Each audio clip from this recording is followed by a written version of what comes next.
একদিন হযরত মুহাম্মদ সাল্লাল্লাহু আলাইহি সাল্লাম তার প্রিয় কন্যা হযরত ফাতেমা রাদিয়াল্লাহু তাআলা আনহাকে ডেকে বললেন, হে ফাতেমা, এই মদিনায় এমন একজন কাঠুরিয়ার স্ত্রী থাকে, সে এমন একটি বিশেষ আমল করে, যে আমলের কারণে সে তোমার আগে জান্নাতে প্রবেশ করবে।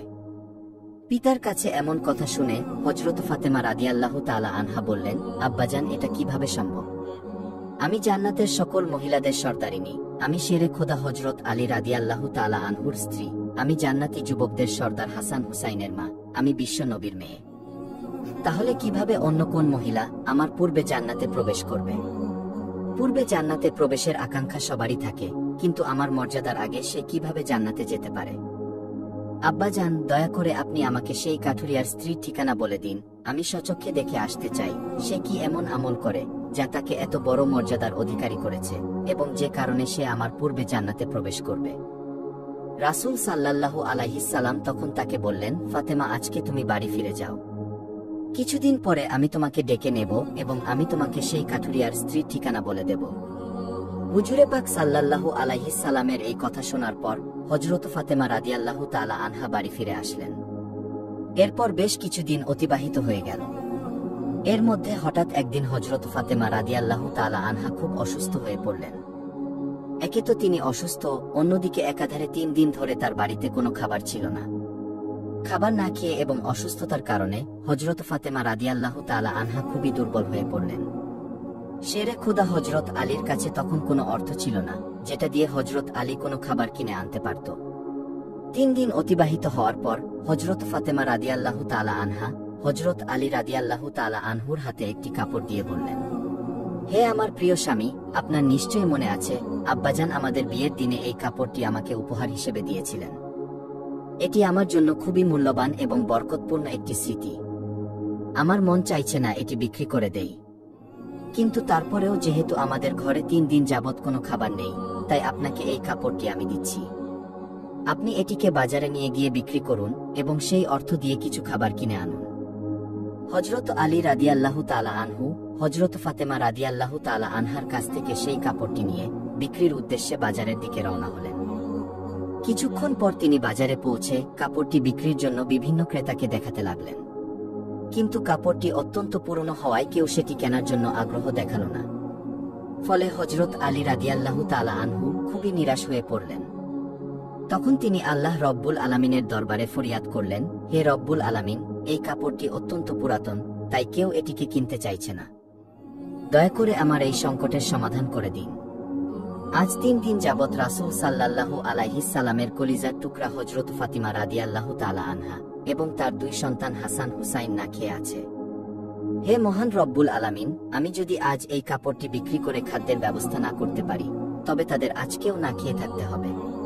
অতএব আপনি দয়া করে এমন কাউকে পাঠান যে এই কাপড়টি কিনবে, যাতে আমি খাবার নিয়ে তাদের কাছে ফিরতে পারি। শেরে খোদা হযরত আলী রাদিয়াল্লাহু তাআলা আনহুর এই দোয়ার পরে একজন ক্রেতা তার নিকটে আগমন করল এবং সে তাকে প্রশ্ন করল, আলী, তুমি কি এই কাপড়টি বিক্রি করতে চাও? হযরত আলী রাদিয়াল্লাহু তাআলা আনহু বললেন, জনাব, আমি তো এই কাপড়টি বিক্রি করার জন্যই বাজারে নিয়ে এসেছি। তখন ক্রেতা বলল, কি পরিমাণ অর্থ দিলে তুমি এই কাপড়টি বিক্রি করবে? শেরে খোদা হযরত আলী রাদিয়াল্লাহু জানতেন এই কাপড়টি অত্যন্ত পুরাতন। এর মূল্য সর্বোচ্চ 1 দিরহাম কিংবা 2 দিরহাম হতে পারে। তাই তিনি কোনো দাম না চেয়ে বললেন, জনাব, আপনার যা মর্জি তাই প্রদান করুন, আমি নিজ থেকে এই কাপড়টির কোনো দাম চাচ্ছি না। তখন সেই ক্রেতা বলল, আমি 6 দিরহাম দিয়ে এই কাপড়টি ক্রয় করতে চাই, তুমি কি বিক্রি করতে রাজি আছো? হযরত আলী রাদিয়াল্লাহু তাআলা আনহু খুশি মনে রাজি হয়ে গেলেন এবং বললেন, জনাব, আপনি আমাকে 6 দিরহাম দিয়ে এই কাপড়টি ক্রয় করতে পারেন। এরপর ক্রেতা হযরত আলী রাদিয়াল্লাহু তাআলা আনহুকে 6 দিরহাম দিলেন এবং হযরত আলী রাদিয়াল্লাহু তাআলা আনহু তাকে সেই কাপড়টি হস্তান্তর করলেন। এদিকে আল্লাহ রব্বুল আলামিনের একদল ফেরেশতা অপর একদল ফেরেশতাকে বলতে লাগলো, নবীজি সাল্লাল্লাহু আলাইহি সাল্লামের সাহাবীরা অত্যন্ত দানশীল, তারা সর্বদা সুখে দুঃখে দান করে যান। তখন অন্য একদল ফেরেশতা বলল, হ্যাঁ, নবীজির সাহাবীরা দান করে, তবে সব সময় নয়। যদি তাদের হাতে কিছু থাকে তাহলে তারা তা দান করে, কিন্তু যখন তাদের নিজেদেরই সেই জিনিসের দরকার হয় তখন তারা তা দান করতে দ্বিধা করে। ফেরেশতাদের এই ঝগড়ার সমাধান করতে আল্লাহ রব্বুল আলামিন তাদেরকে বললেন, হে আমার ফেরেশতা, তোমরা একে অপরের মধ্যে ঝগড়া না করে এই বিষয়টি পরীক্ষা করার জন্য শেরে খোদা আলীর কাছে চলে যাও। সে 6 দিরহাম দিয়ে একটি কাপড় বিক্রি করেছে। আমার আলীর কাছে তোমরা সেই 6 দিরহাম চেয়ে দেখো সে তোমাদেরকে দেয় কিনা।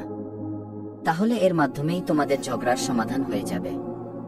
আল্লাহ রব্বুল আলামিনের পক্ষ থেকে এই নির্দেশ লাভের পরে একজন ফেরেশতা ফকিরের বেশে হযরত আলী রাদিয়াল্লাহু তাআলা আনহুর কাছে আগমন করলেন। শেরে খোদা হযরত আলী রাদিয়াল্লাহু তাআলা আনহু সেই 6 দিরহাম দিয়ে খাবার কিনতে যাচ্ছিলেন। ইতিমধ্যে ফকির রূপী ফেরেশতা এসে বললেন, হে আল্লাহর বান্দা, আমি কয়েকদিন যাবত না খেয়ে আছি। দীর্ঘদিন না খেয়ে থাকার কারণে আমার শরীরে সামান্যতম নড়াচড়া করার শক্তি নেই। আমি আল্লাহর দোহাই দিয়ে তোমার কাছে ফরিয়াদ করছি, যদি তোমার কাছে কোনো অর্থ থাকে এবং যদি তোমার সামর্থ্য থাকে তাহলে দয়া করে আমাকে কিছু সাহায্য করো, যাতে আমি খাবার কিনতে পারি এবং আমার ক্ষুধা মিটাতে পারি। ফকিরের এই প্রার্থনা শুনে হযরত আলী রাদিয়াল্লাহু তাআলা আনহু ভাবতে লাগলেন, হে আল্লাহ, আজ 3 দিন যাবত আমার স্ত্রী ও সন্তানেরা না খেয়ে রয়েছে। 3 দিন পরে আমার স্ত্রী ফাতেমা আমাকে একটি কাপড় বিক্রি করতে দিলেন।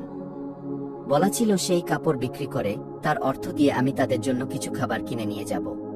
কিন্তু এখন আল্লাহর একজন অসহায় বান্দা আমার কাছে ভিক্ষা প্রার্থনা করছে, এখন আমি কি করব? আমি আমার স্ত্রী ও সন্তানদের জন্য খাবার কিনে নিয়ে যাব নাকি এই ভিক্ষুককে দান করে দেব? অবশেষে তিনি সিদ্ধান্ত নিলেন এই অর্থগুলো ভিক্ষুককে দান করে দেবেন। এবং তিনি মনে মনে ভাবতে লাগলেন, আল্লাহ আমার উত্তম অভিভাবক, এই ভিক্ষুককে আমি 6 দিরহাম দান করে দেই, আল্লাহ রব্বুল আলামিন আমার জন্য উত্তম ব্যবস্থা করে দেবেন। অতঃপর তিনি সেই 6 দিরহাম ভিক্ষুককে দান করে দিলেন। এরপর হযরত আলী রাদিয়াল্লাহু তাআলা আনহু অত্যন্ত চিন্তিত এবং পেরেশান মনে সামনের দিকে চলতে লাগলেন। ইতিমধ্যে দেখা গেল একজন ব্যক্তি হযরত আলী রাদিয়াল্লাহু তাআলা আনহুর কাছে একটি লাল ঘোড়া নিয়ে আসলো এবং সে তাকে বলল, হে শেরে খোদা আলী, আপনি কি আমার কাছ থেকে এই লাল ঘোড়াটি কিনতে চাচ্ছেন? তখন হযরত আলী রাদিয়াল্লাহু তাআলা আনহু বললেন, ভাই, আমি কিভাবে এই ঘোড়াটি আপনার কাছ থেকে কিনব? আমার কাছে কোনো অর্থ নেই। তখন সেই ব্যক্তি বলল, হে শেরে খোদা হযরত আলী, আমি আপনার কাছে বাকিতে এই ঘোড়াটি বিক্রি করব, আপনি এই ঘোড়াটি নিয়ে ব্যবসা করুন। এরপর ব্যবসায় লাভ হলে আমার মূল্য আমাকে চুকিয়ে দিবেন। হযরত আলী রাদিয়াল্লাহু তাআলা আনহু তখন ভাবলেন, যেহেতু তিনি বাকিতে এই ঘোড়াটি বিক্রি করতে চাইছেন, তাহলে আমার নিতে সমস্যা কোথায়? অতঃপর হযরত আলী রাদিয়াল্লাহু তাআলা আনহু বললেন, আপনি কত দিরহামের বিনিময়ে ঘোড়াটি বিক্রি করবেন? তখন সেই ব্যক্তি বলল, আমি 100 দিরহামের বিনিময়ে এই ঘোড়াটি আপনার কাছে বিক্রি করলাম। হযরত আলী রাদিয়াল্লাহু তাআলা আনহু সেই ঘোড়াটি 100 দিরহামের বিনিময়ে তার কাছ থেকে কিনে নিলেন। এরপর তিনি ঘোড়াটি বিক্রি করার জন্য বাজারের দিকে রওনা করলেন। হযরত আলী রাদিয়াল্লাহু তাআলা আনহু যখন সেই ঘোড়াটি বিক্রি করার জন্য বাজারে নিয়ে এলেন, তখন এক ব্যক্তি এসে তাকে জিজ্ঞাসা করলেন, হে শেরে খোদা হযরত আলী, আপনি কি এই ঘোড়াটি বিক্রি করতে চাইছেন? তখন হযরত আলী রাদিয়াল্লাহু তাআলা আনহু বললেন, ভাই, আমি তো এই ঘোড়াটি বিক্রি করার জন্যই বাজারে নিয়ে এসেছি। অতঃপর সেই ব্যক্তিটি বললেন, আপনি কত দিরহামের বিনিময়ে এই ঘোড়াটি বিক্রি করতে চাচ্ছেন? আলী রাদিয়াল্লাহু তাআলা আনহু নিজে থেকে কোনো দাম না বলে সেই ব্যক্তিকে বললেন, আপনি কত দিরহামের বিনিময়ে এই ঘোড়াটি কিনতে পারবেন? সেই ব্যক্তিটি বলল, আমি 160 দিরহামের বিনিময়ে আপনার কাছ থেকে ঘোড়াটিকে কিনতে চাই। হযরত আলী রাদিয়াল্লাহু তাআলা আনহু চিন্তা করলেন, আমি তো এই ঘোড়াটি 100 দিরহামের বিনিময়ে কিনেছি, আর তিনি আমাকে মূল্য দিতে চাইছেন 160 দিরহাম, অতএব এতে আমার 60 দিরহাম লাভ হবে। তখন হযরত আলী রাদিয়াল্লাহু তাআলা আনহু বললেন, ভাই, আমি আপনার কাছে 160 দিরহামের বিনিময়ে এই ঘোড়াটি বিক্রি করে দিলাম।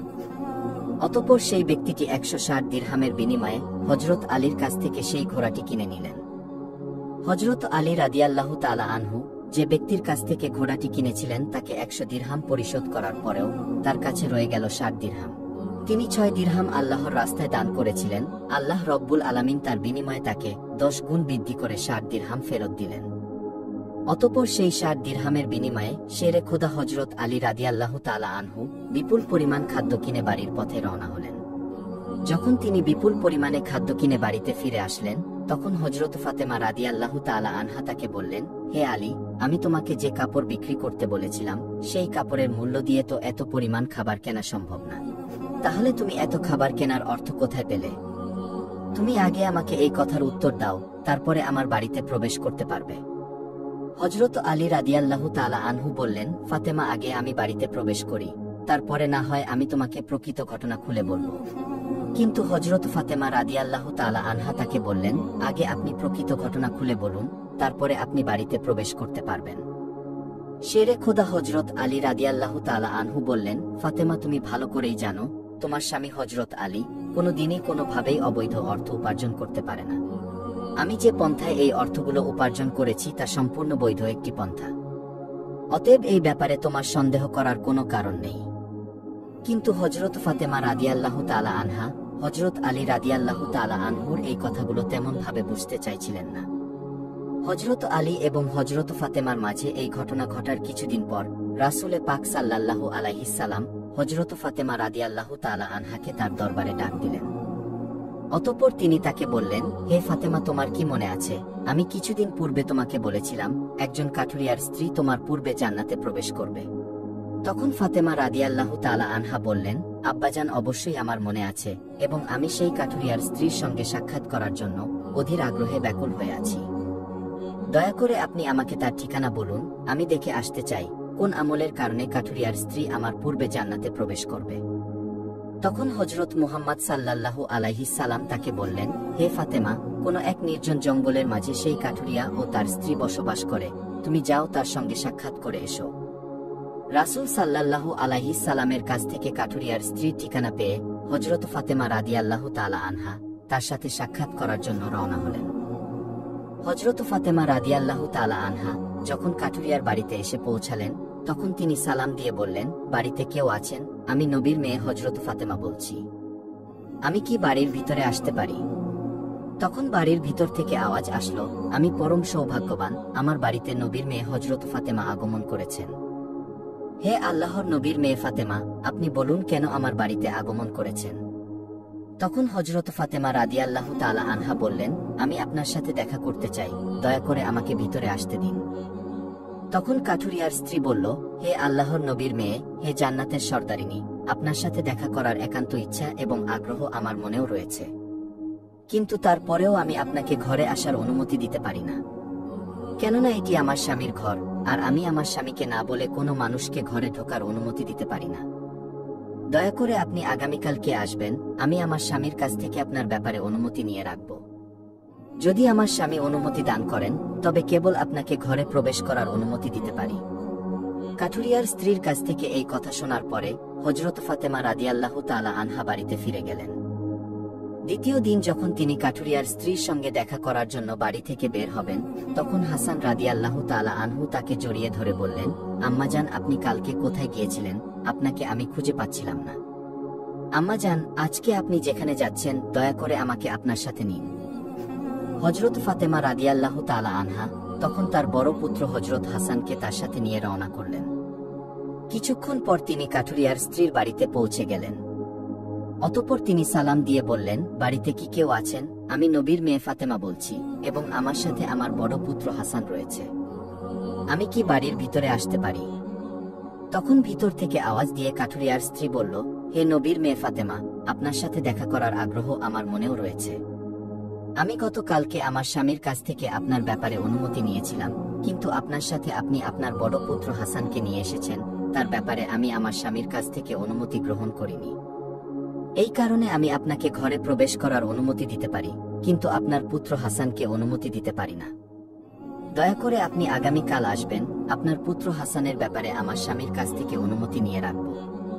কাঠুরিয়ার স্ত্রীর কাছ থেকে এই কথা শোনার পর হযরত ফাতেমা রাদিয়াল্লাহু তাআলা আনহা আবারও বাড়ি ফিরে গেলেন। পরের দিন আবারও তিনি যখন কাঠুরিয়ার স্ত্রীর সঙ্গে দেখা করার জন্য রওনা করবেন, তখন তার ছোট ছেলে হযরত হুসাইন তাকে জড়িয়ে ধরে বললেন, আম্মাজান, আপনি 2 দিন ধরে কোথায় যাচ্ছেন? আমি আপনাকে খুঁজে পাচ্ছি না, আজকে আপনি আমাকেও সঙ্গে নিয়ে যান।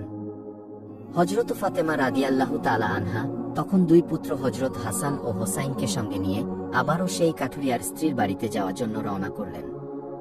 অতঃপর বাড়ির সামনে গিয়ে সালাম দিয়ে বললেন, বাড়িতে কি কেউ আছেন? আমি নবীর মেয়ে হযরত ফাতেমা এসেছি এবং আমার সাথে আমার 2 পুত্র হাসান এবং হোসাইন রয়েছে। বাড়ির ভিতর থেকে কাঠুরিয়ার স্ত্রী আওয়াজ দিয়ে বললেন, হে নবীর মেয়ে ফাতেমা, আপনার সঙ্গে দেখা করার আগ্রহ ও আকাঙ্ক্ষা আমার মনের মধ্যেও রয়েছে। গতকাল আপনার ব্যাপারে এবং আপনার বড় ছেলে হাসানের ব্যাপারে আমার স্বামীর কাছ থেকে অনুমতি নিয়েছি, কিন্তু আপনার ছোট ছেলে হোসাইনের ব্যাপারে আমার স্বামীর কাছ থেকে কোনো অনুমতি গ্রহণ করিনি। দয়া করে আজকেও আপনি ফিরে যান এবং আগামীকালকে আপনি আসবেন। আগামীকালকে আপনাদের 3 জনের ব্যাপারে আমি অনুমতি গ্রহণ করে রাখব। কাঠুরিয়ার স্ত্রীর এই কথা শোনার পর হযরত ফাতেমা রাদিয়াল্লাহু তাআলা আনহা আবার বাড়িতে ফিরে এলেন। পরের দিন ভোরবেলা হযরত ফাতেমা রাদিয়াল্লাহু তাআলা আনহা ফজরের নামাজ শেষে আবারও সেই কাঠুরিয়ার স্ত্রীর বাড়ির উদ্দেশ্যে রওনা করলেন। যখন তিনি কাঠুরিয়ার স্ত্রীর বাড়ির সামনে এসে সালাম দিলেন, তখন সাথে সাথে কাঠুরিয়ার স্ত্রী হযরত ফাতেমা রাদিয়াল্লাহু তাআলা আনহাকে ঘরে প্রবেশ করার অনুমতি দিলেন। হযরত ফাতেমা রাদিয়াল্লাহু তাআলা আনহা ঘরে প্রবেশ করে দেখলেন কাঠুরিয়ার স্ত্রী বসে আছে এবং তার সাথে রাখা আছে একটি লাঠি, একটি মোটা দড়ি এবং একটি পানির পাত্র। এগুলো দেখে হযরত ফাতেমা রাদিয়াল্লাহু তাআলা আনহা তাকে জিজ্ঞাসা করলেন, আপনি এগুলো নিয়ে বসে আছেন কেন? কাঠুরিয়ার স্ত্রী বললেন, সারাদিন পরিশ্রম করার পরে যখন আমার স্বামী বাড়িতে ফিরবে তখন হয়তো তার অজু করার দরকার হবে অথবা তার পানি পান করার দরকার হবে। আমি চাই না আমার ক্লান্ত স্বামী পানির জন্য মোটেও কষ্ট পাক। আমার স্বামীর পানির দরকার হলে সাথে সাথে আমি তার কাছে পানি পৌঁছে দিতে পারি, এই কারণেই আমি পানি নিয়ে বসে আছি। হযরত ফাতেমা রাদিয়াল্লাহু তাআলা আনহা আবার জিজ্ঞাসা করলেন, হে বোন, তাহলে এই লাঠি নিয়ে বসে আছো কেন এবং এই রশির কেন দরকার? কাঠুরিয়ার স্ত্রী তখন উত্তর দিলেন, আমার স্বামী যদি কোনো কারণে আমার উপর অসন্তুষ্ট হয় এবং আমাকে শাস্তি দেওয়ার ইচ্ছা করে, তখন তার দরকার হবে একটি লাঠি এবং আমাকে বেঁধে শাস্তি দিতে পারে, তার জন্য দরকার হবে একটি রশি। আমি চাই না এই জিনিসগুলি খোঁজাখুঁজি করতে গিয়ে আমার স্বামীর কোনো রকম কষ্ট হোক, এজন্য আমার সামনে এই জিনিসগুলো নিয়ে বসে আছি। যখনই আমার স্বামী আমাকে কোনো কারণে শাস্তি দিতে চাইবে, তখনই তার সামনে লাঠি এবং রশি আছে, যাতে তিনি আমাকে রশি দিয়ে বেঁধে লাঠি দিয়ে শাস্তি দিতে পারেন। হযরত ফাতেমা রাদিয়াল্লাহু তাআলা আনহা কাঠুরিয়ার স্ত্রীর স্বামীর ভক্তি দেখে বিস্ময়ে হতবাক হয়ে গেলেন। অতঃপর তিনি তাকে আর কিছু না বলে নবী করিম সাল্লাল্লাহু আলাইহিস সালামের দরবারে ফিরে আসলেন। তখন রাসূল সাল্লাল্লাহু আলাইহিস সালাম তাকে বললেন, ফাতেমা, তুমি কি সেই কাঠুরিয়ার স্ত্রীর সাথে দেখা করে এসেছো? ফাতেমা রাদিয়াল্লাহু তাআলা আনহা বললেন, আব্বাজান, হ্যাঁ, আমি তার সাথে দেখা করে এসেছি। নবী করিম সাল্লাল্লাহু আলাইহিস সালাম বললেন, ফাতেমা, তুমি কি দেখেছো? হযরত ফাতেমা রাদিয়াল্লাহু তাআলা আনহা তখন বললেন, আব্বাজান, আমি দেখেছি সেই মেয়েটি অত্যন্ত স্বামীভক্ত। তখন মুহাম্মদ সাল্লাল্লাহু আলাইহিস সালাম বললেন, ফাতেমা, তার কাছ থেকে তোমার শেখার অনেক কিছু রয়েছে। হযরত ফাতেমা রাদিয়াল্লাহু তাআলা আনহা তখন বললেন, আব্বাজান, আমি তার কাছ থেকে কি কি শিক্ষা গ্রহণ করতে পারি এবং সে কিভাবে আমার পূর্বে জান্নাতে প্রবেশ করবে, এই ব্যাপারটি আমাকে বুঝিয়ে বলুন। রাসূল সাল্লাল্লাহু আলাইহিস সালাম তখন বললেন, হে ফাতেমা, শোনো, তুমি কিছুদিন আগে তোমার স্বামী আলীকে একটি পুরাতন কাপড় বিক্রি করার জন্য দিয়েছিলে। হযরত আলী সেই কাপড় বিক্রি করে তার অর্থ দিয়ে তোমাদের জন্য অনেক খাবার কিনে এনেছিল। কিন্তু তুমি তাকে সন্দেহ করেছিলে যে হযরত আলী সেগুলি বৈধ উপায়ে উপার্জন করেছে কিনা, আর এই জন্য তুমি তোমার স্বামীকে ঘরে প্রবেশ করতে দিতে চাইছিলে না এবং বিভিন্ন প্রশ্ন করার মাধ্যমে তাকে কষ্ট দিয়েছিলে। অথচ তুমি জানতে তোমার স্বামী হযরত আলী কোনোদিনই কোনো অবৈধ পথে উপার্জন করে না। হে ফাতেমা, তুমি যখন আলীকে সেই কাপড়টি বিক্রি করার জন্য দিয়েছিলে, হযরত আলী কাপড়টি বিক্রি করার জন্য কোনো ক্রেতা খুঁজে পাচ্ছিল না। তখন আল্লাহ রব্বুল আলামিন তার ফেরেশতা মিকাইলকে সেই কাপড়টি কেনার জন্য পাঠিয়েছিলেন। আল্লাহর ফেরেশতা মিকাইল সেই কাপড়টি আলীর কাছ থেকে 6 দিরহামের বিনিময়ে কিনেছিলেন। অতঃপর সে চিন্তিত অবস্থায় বাড়িতে ফিরে আসছিল। এমন সময় ফেরেশতা জিবরাইল তার কাছে একটি লাল ঘোড়া নিয়ে আসে এবং হযরত আলীর কাছে 100 দিরহামের বিনিময়ে বাকিতে বিক্রি করে। হযরত আলী যখন সেই ঘোড়াটি নিয়ে বাজারে যায়, তখন ইসরাফিল ফেরেশতা হযরত আলীর কাছ থেকে সেই ঘোড়াটি 160 দিরহামের বিনিময়ে ক্রয় করে। আল্লাহ রব্বুল আলামিন 6 দিরহাম দানের বিনিময়ে হযরত আলীকে 10 গুণ বৃদ্ধি করে 60 দিরহাম ফিরিয়ে দেয় এবং সেই অর্থ দিয়েই হযরত আলী তোমাদের জন্য বিপুল পরিমাণ খাবার কিনে এনেছিল। ফাতেমা, শুনে রাখো, হযরত আলী যে কাপড়টি বিক্রি করেছিল, আল্লাহ রব্বুল আলামিন সেই কাপড়টি জান্নাতে সংরক্ষণ করে রেখেছে এবং যে ঘোড়াটি দিয়ে হযরত আলী ব্যবসা করেছিল, সেই ঘোড়াটিও আল্লাহ রব্বুল আলামিন জান্নাতে সংরক্ষণ করে রেখেছেন। কাল কিয়ামতের দিন তুমি যখন জান্নাতে প্রবেশ করবে, তখন তুমি সেই ঘোড়ার উপরে থাকবে এবং সেই কাপড়টি হবে ঘোড়ার লাগাম। ঘোড়ার লাগামটি ধরে থাকবে ওই কাঠুরিয়ার স্ত্রী, আর এই কারণেই কাঠুরিয়ার স্ত্রী তোমার আগে জান্নাতে প্রবেশ করবে এবং তুমি তারপরে জান্নাতে প্রবেশ করবে। কাঠুরিয়ার স্ত্রীর অতুলনীয় স্বামী ভক্তিই হল তার এই মর্যাদা প্রাপ্তির একমাত্র কারণ। প্রিয় বন্ধুরা, এই ছিল হযরত ফাতেমা ও কাঠুরিয়ার স্ত্রীর কাহিনী। আল্লাহ রব্বুল আলামিন এই কাহিনী থেকে আমাদেরকে শিক্ষা লাভ করার তৌফিক দান করুন।